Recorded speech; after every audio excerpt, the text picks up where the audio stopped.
Welcome back mga kapamilya here at Magandang Buhay! Siyempre, bago ang lahat, good morning sa mga momshies and nakshis natin dyan sa mga bahay. And siyempre, good morning Ma'am Shinisha. Of course, magandang buhay sa'yo, Ma'am Tripia. Alam mo, Mamshi, balita ko, napaka-special na segment natin ngayon. May pasabog daw. Anong pasabog naman yan, Ma'am Tripia? Balita ko kasi, nag-send daw ng mga letters yung mga nakshis natin tungkol sa mga ganaps nila lately sa buhay. And syempre, as their momshies, magbibigay tayo ng advice, kahit ano pa yan, mapaka-academic, love life, o problema pa yan. Ay, grabe talaga ba? Gusto ko yan, Ma'am Chi. Nakaka-excite naman. Ano kaya yung mga pinagsusulat ng mga kapamilya natin sa bahay? Alam mo, Mamshi, wag na tayong magpatumpik-tumpik pa at magbasa na tayo ng mga letter ng mga nakshis natin. Okay, sige, Ma'am Chi. Babasahin ko na yung isa sa mga letter. Wait lang.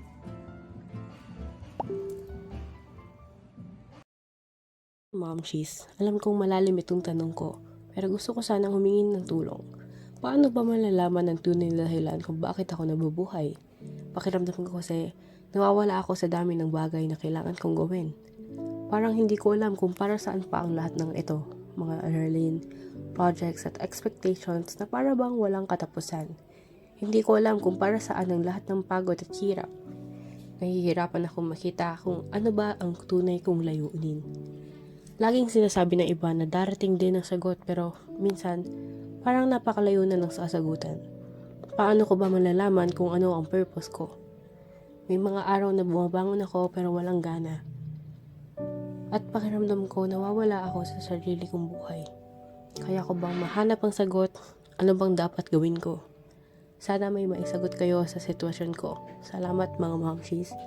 Lubos na nagugulahan, sasa ng Caloocan.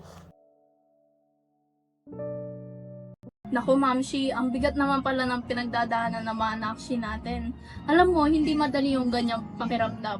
Alam mo yon, parang hindi mo na alam yung purpose mo sa buhay. Parang pakiramdam mo, paulit-ulit na lang, tapos wala pang direksyon yung buhay mo. Minsan talaga napapagod tayong lahat, diba? Oo, ma'am. I can relate to that. Di natin maiiwasan na mapagod talaga sa binabato sa atin ng buhay. Laban lang, sisa. Alam mo, ma'am, naalala ko yung nabasa ko dati. Yung myth of Sisyphus. Ay, ano yun, Mams? Kwento mo nga para sa mga viewers natin sa bahay. Kasi si Sisyphus, kilala siya bilang isang super-duper mapangdaya na sinaunang tao ng mga Greek. So, dahil sa kalokohan niya, pinarusahan siya ng mga Diyos noon ng bonggang-bongga. Alam mo yung parusa niya noon? Tinulak niya yung isang malaking bato, tinulak niya paakyat ng bundok. Pero yung plot twist doon is kapag malapit na, babagsak ulit. Imagine mo yung frustration, di ba? Oo nga. Parang nakakainis yung ganyan. Pero bakit parang familiar yung kwento mo? Parang nabasa ko na yan kay Albert Camus dati ah. Kailangan mo ba yun?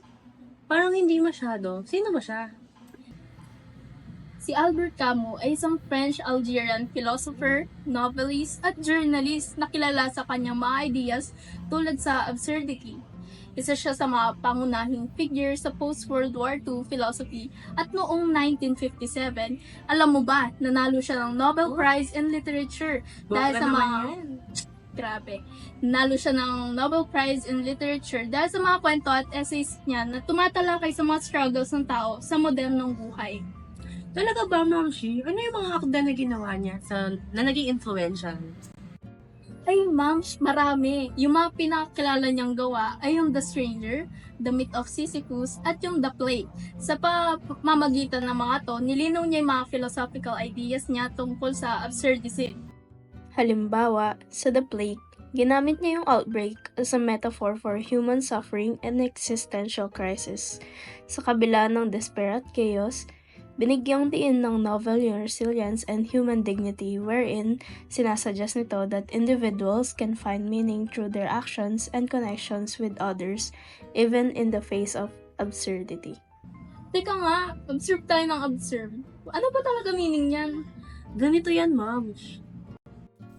In Albert Camus' philosophy, the absurd refers to the inherent contradiction between humanity's search for meaning and the fundamental meaninglessness of the universe. Camus believed that humans are inherently driven to seek meaning and purpose in life, but the universe itself offers no inherent meaning or justification for our existence. This contradiction creates a sense of absurdity, and according to Camus, The absurd is not a negative or depressing concept. It is a challenge that humans must confront and overcome. By recognizing the absurdity of life, we can find a way to live authentically and meaningfully without or even in the face of meaninglessness. Ikaw ba, Mamshi? Para sa'yo, is life really worth living? Ay, grabe. That's a deep question. Pero alam mo ba na si Camus mismo, tinanong niya yan. Sinabi niya sa libro niya, The Myth of Sisyphus, na the most serious philosophical problem is suicide, meaning the question of whether life is worth living. He says that all other philosophical debates, such as the nature of the universe or the mind, are secondary. The reason for this is that determining the value of life must come before any actions or inquiries. He stresses that this question must be felt emotionally before it can be fully understood intellectually. There is but one truly serious philosophical problem, and that is suicide. Judging whether life is or is not worth living amounts to answering the fundamental question of philosophy. In The Myth of Sisyphus, Albert Camus explores the philosophical question of whether life is worth living, focusing on the relationship between absurdity and suicide. He argues that life's meaning is more important than abstract philosophical problems because of the real-world consequences of the decision. While no one dies for abstract ideas like the ontological argument, many die because they judge life to be meaningless. Others die for causes or beliefs that give them meaning, such as religion or politics. He uses this observation to claim that the meaning of life is the most pressing of all human concern. And to answer it, he suggests that there are two main ways to think about life's challenges. One based on obvious truth, which is the Laplace, and another one on the emotional idealistic pursuit of life, which is the Don Quixote. Striking a balance between clear facts and emotional insight is essential to experiencing both feeling and clarity. Suicide, Camus explains, has typically been treated as a social phenomenon, but he explores it as a deeply personal decision. He notes that the causes of suicide are often unclear, with minor events sometimes triggering profound despair. Suicide, for Camus, is a form of confession that life is too difficult or incomprehensible. It signifies an acknowledgement that living is hard, filled with habitual actions devoid of deep meaning. By choosing death, a person confesses that life's routine and sufferings are senseless. For Camus, feeling like an alien in the world is what absurdity is all about. He points out that many people have thoughts of suicide at some point because of this feeling. He questions whether suicide is a good answer to feeling absurd. Camus suggests that if someone really believes life has no meaning, their actions should reflect that belief, but he also questions whether the absurd necessarily leads to suicide. While one might think that the answer to the question of suicide is either yes or no, Camus emphasizes that the issue is more complex. Many people continue living despite believing life has no meaning, and some commit suicide while believing life does have meaning. Camus introduces the concept of eluding or avoiding the absurd through hope. This is when people avoid facing life's meaninglessness by clinging to religious or philosophical ideas that promise meaning beyond life, like an afterlife or higher purpose. Camus argues that hope is a way of evading the reality of the absurd. Camus reflects on the difficulty of pursuing a truly logical thought process about suicide and the absurd. He believes that many people have begun this line of thought but have not followed it through its conclusion. He mentions philosophers like Karl Jaspers who look at the limits of human thought and how people reach a point where they can't avoid facing the absurdity of life. Camus believes the real challenge is to stay with this feeling of absurdity and face it directly instead of taking easy ways out like hope or suicide.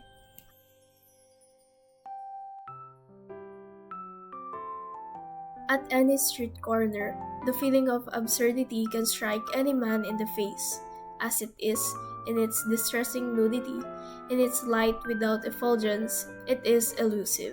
Camus introduces the concept of absurd walls to describe the boundaries humans encounter when trying to make sense of life. He argues that as we attempt to understand our existence and the world around us, we inevitably hit these walls, which are the limitations to our reasoning and comprehension. Absurdity can strike unexpectedly, leading individuals to question the meaning of life. This feeling of absurdity, though elusive, is significant for reflection. Life becomes absurd when the normal rhythm of daily existence is interrupted by the question why, a moment of existential awareness that can result in alienation, confusion, or even despair. Camus explains that absurdity arises from our inability to fully grasp the world or our place in it. The familiar becomes strange, revealing a reality that is indifferent and disconnected from the meaning we ascribe to it. Camus then addresses the ultimate absurdity, which is death.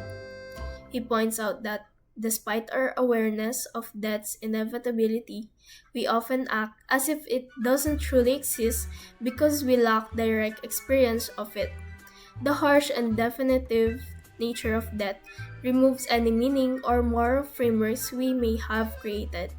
This raises a crucial question: should we choose to die or continue living in defiance of that absurdity?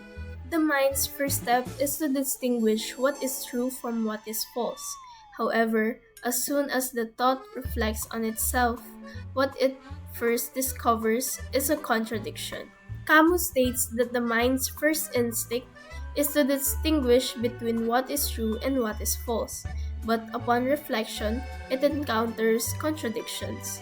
Camus points out that such logical contradictions are just the beginning of a series of vicious circles in which the mind gets lost.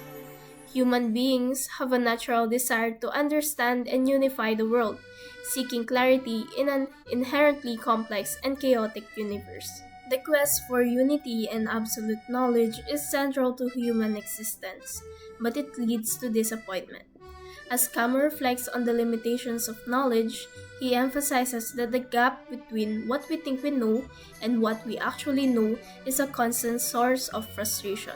While we can perceive and feel certain things, like our heart or the natural world around us, any attempt to fully grasp or define them ends in failure. The self, in particular, remains elusive and indefinable, and we are forever strangers to ourselves. Knowledge, then, is limited to fragments, and the pursuit of absolute truth proves futile. Science, despite its progress, ultimately leads to hypotheses and metaphors that fail to offer the certainty we seek. Camus suggests that the knowledge we gain through science is useful, but does not truly help us understand the world on a deeper existential level. Faced with this absurdity, the contradiction between our desire for meaning and the universe's indifference, Camus concludes that our situation is paradoxical. The world is not absurd in itself, but the absurdity arises from human confrontation with it. We long for clarity and understanding in a world that offers none. This absurdity binds us to the world not through hope, but through a sense of conflict and tension. Camus argues that we must fully embrace this absurdity and adapt our behavior to it, even though it offers no comforting answers or resolutions. Camus references the philosophies of Heidegger, Jaspers, Kierkegaard, Chestov, and Husserl, noting that while they differ in methods, they all agree on one thing: the failure of reason to provide meaning. They grapple with the irrational, recognizing that the world is filled with contradictions and absurdity. Despite their differences, these thinkers share a common realization. The mind reaches a limit where it must confront the absurd, the contradiction between the human longing for reason and the world's refusal to satisfy it. This confrontation forces a choice: to seek meaning in an absurd world or to succumb in despair. Camus insists that the absurd should not lead to nihilism, but to a conscious embrace of life and its contradictions. Instead of seeking ultimate answers, the focus should be living authentically within the constraints of an indifferent universe.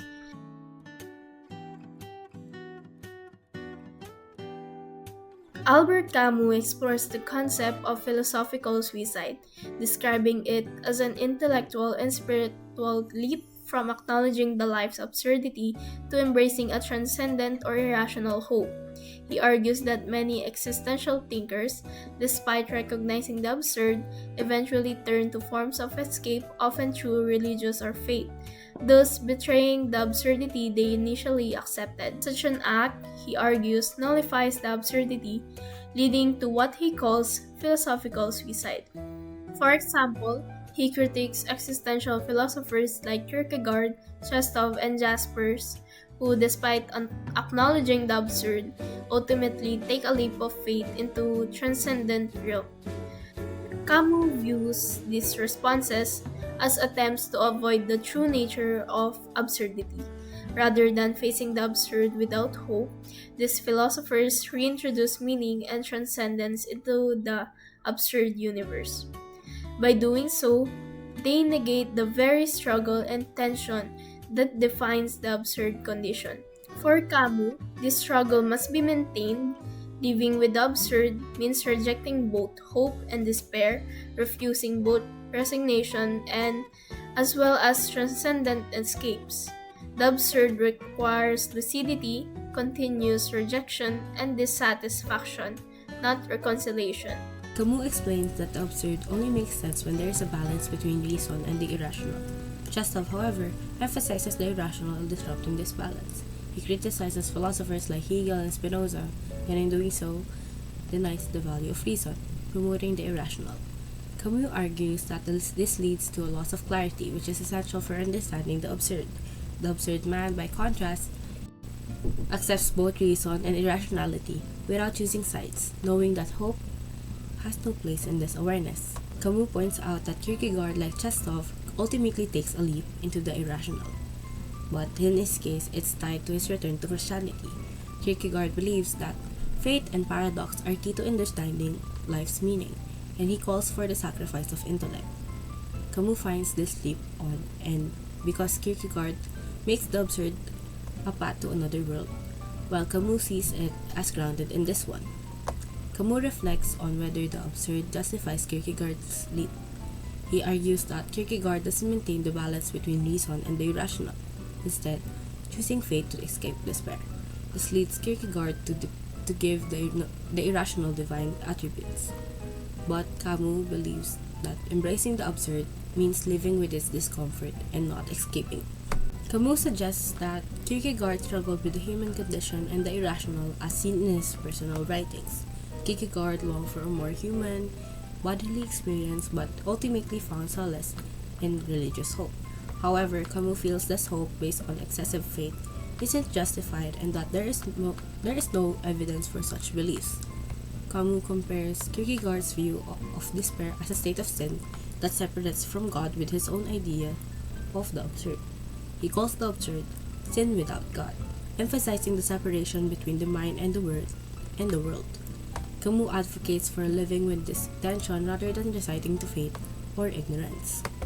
Camus rejects any solution that asks him to resign to ignorance or faith as an explanation of the absurd.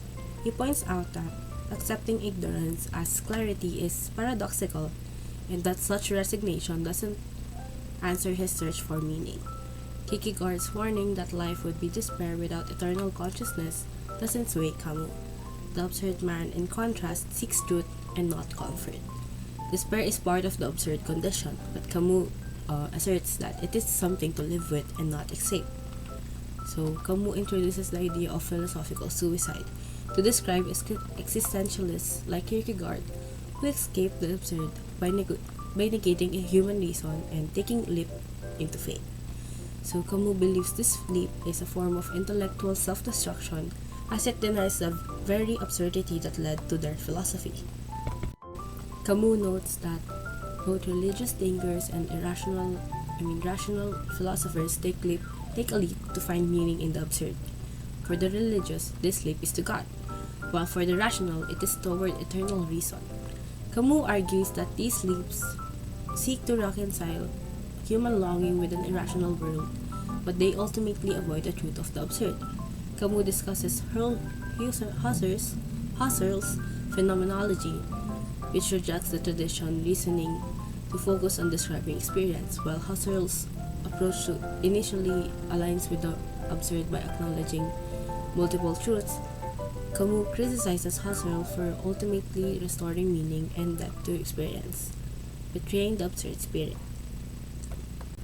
Camus notes that phenomenology wavers between modesty and certainty. While it tries to describe experience without explanation, it ends up attributing meaning in essences to objects, restoring the very kind of depth that the absurd denies.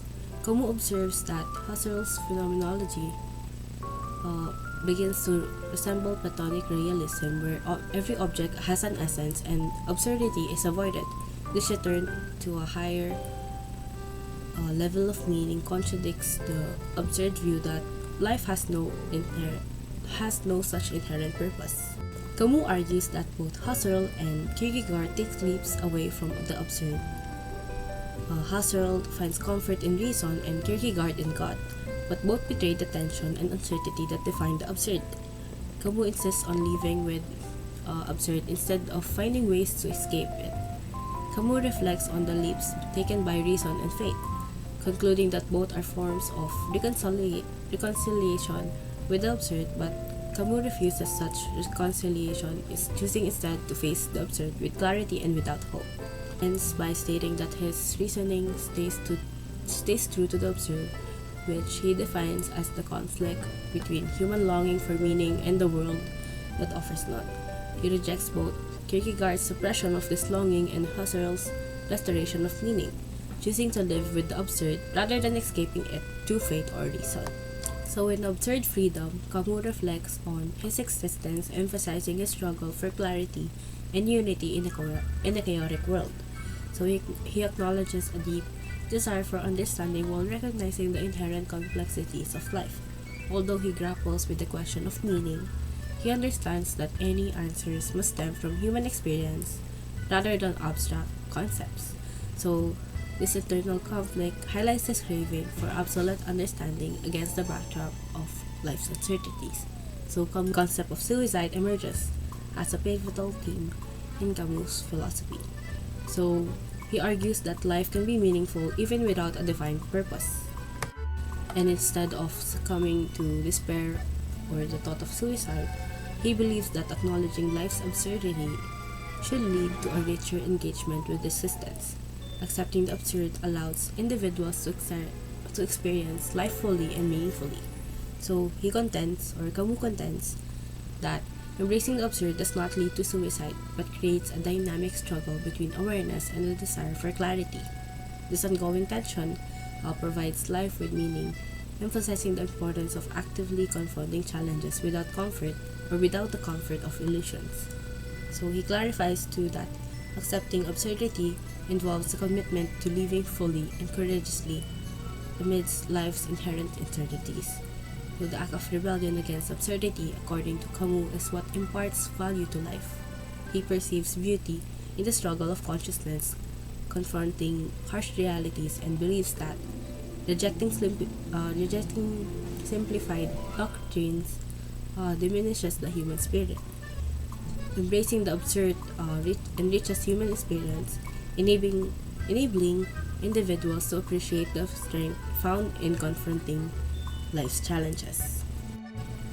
Camus emphasizes that awareness and rebellion are essential for a meaningful life.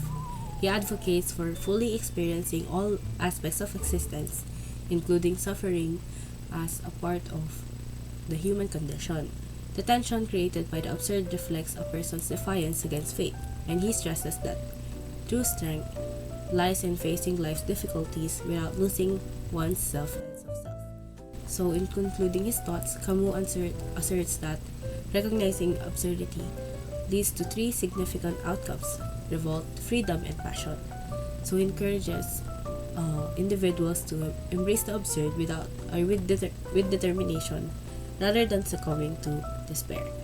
By maintaining a passionate engagement with life despite its challenges, one can find purpose and fulfillment in the face of absurdity. The myth of Sisyphus serves as a profound exploration of the human condition and the concept of absurdity, condemned by the gods to an eternal cycle of rolling a boulder up a mountain only to watch it roll back down each time he reaches the summit. Sisyphus embodies the essence of futile and hopeless labor. Though portrayed as both wise and cunning, his punishment arises from his defiance against divine authority and his attempts to manipulate fate. This eternal struggle mirrors humanity's experience of engaging in repetitive, seemingly meaningless tasks, reflecting the universal nature of our pursuits. However, the essence of Sisyphus' existence lies not in the futility of his labor, but in his consciousness and acceptance of his fate. As he descends, he recognizes his condition, feeling both defiant and empowered as he finds meaning in his struggle. Albert Camus suggests that happiness and absurdity coexist. Awareness of one's predicament can transform suffering into a form of triumph. In this way, Sisyphus becomes a symbol of resilience, demonstrating that fulfillment is derived not from achieving grand purposes, but from the journey and the act of striving itself. Camus' interpretation of Sisyphus ultimately posits that true freedom emerges from conscious acceptance of the absurd. By imagining Sisyphus happy, he invites us to recognize that even amidst the most meaningless tasks, we can discover joy and purpose. Sisyphus' rebellion against the gods and his unwavering defiance in the face of absurdity illuminate the human capacity for resilience, suggesting that we can forge meaning in our lives through acceptance and active engagement with our struggles. Thus, Sisyphus' happiness teaches us that despite life's inherent challenges, we hold the power to create our own meaning and joy. Grabe, Mams. Parang ang daming layers talaga ng absurdity na tinutukoy ni Camus. Ay, layers! Exactly, Mamshi. Ang sinabi niya talaga is that kahit na absurd ang buhay, doesn't mean that we should give up on it. Kasi nga, instead of choosing suicide or escaping the absurdity by turning into comforting illusion, like religion or blind hope, sabi ni Camus, we should face the absurd head-on and live fully despite it. Grabe, parang ang empowering naman pala nun. So, kahit paulit-ulit yung struggle natin, tulad ni Sisyphus na nagtutulak ng bato, parang yung point ni Camus is kailangan natin magpatuloy at mahalin yung buhay sa kabila ng lahat. Exactly, Moms. Kaya nga sa dulo ng libro niya na The Myth of Sisyphus, sinabi niya na we must imagine Sisyphus happy. Sa kabila ng eternal na labor niya, si Sisyphus ay naging simbolo ng mga tao na kahit aware sa absurdity ng buhay, ay nagdedesisyon pa rin na magpatuloy. Dahil may freedom siya to live on his own terms. Wow, so kahit parang walang malinaw na purpose, the point is to keep going and embrace the journey. Exactly, Moms. Kaya ang advice ko ay Sasa ng Caloocan, Sasa, hindi ka nag-iisa sa nararamdaman mo. Maraming dumadaan sa ganyang existential crisis. Pero tandaan mo, ang meaning ng buhay ay hindi kailangang hanapin mula sa iba. Ikaw ang lilikha ng sarili mong purpose at kahit mahirap pa yan, kaya mo yan. Just keep pushing that boulder up the mountain, one step at a time. And like what Camus said, imagine Sisyphus happy, embrace the struggles and joy, and find joy in the climb. Life doesn't need to be perfect to be worth living. Ay, gari. Yan ang magandang mindset, Mamshi. Sasa, laban lang. Keep moving forward. You've got this, Nakshi. Exactly. Kaya mga kapamilya, lagi nating tandaan kahit gaano kahirap, may paraan para hanapin ang liwanag kahit sa gitna ng dilim. At yan mga Mamshis and Nakshis, sana ay nakatulong kami kay Sasa at sa lahat ng dumadaan sa ganitong pakiramdam. Kita-kits tayo bukas sa inyong paboritong tambayan tuwing umaga ang Magandang buhay!